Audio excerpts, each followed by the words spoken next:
আসসালামু আলাইকুম ভিউয়ার্স, কেমন আছেন সবাই? আশা করি সবাই সুস্থ আছেন। আমিও আপনাদের দোয়ায় সুস্থ আছি, আলহামদুলিল্লাহ।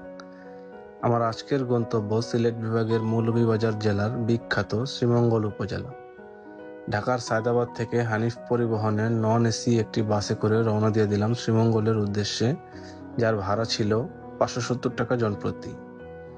শ্রীমঙ্গল, যা বাংলাদেশের চায়ের রাজধানী হিসেবেও পরিচিত, কারণ এই উপজেলার প্রায় 43.34% চা বাগান দ্বারা আচ্ছাদিত। যাত্রাপথে আমাদের বিরতি দিয়েছিল হোটেল উজান ভাটি রিসোর্টে, যা আশুগঞ্জে অবস্থিত।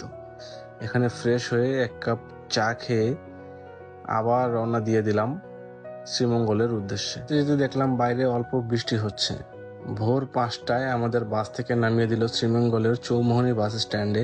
এখান থেকে অটো ভাড়া নিয়ে চলে যাচ্ছিলাম পাঞ্চি রেস্টুরেন্টের শ্রীমঙ্গল শাখায়।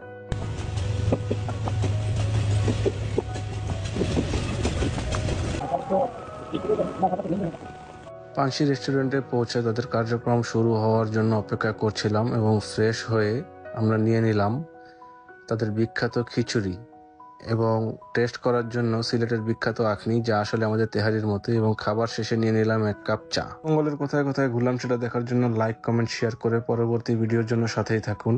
আল্লাহ হাফেজ।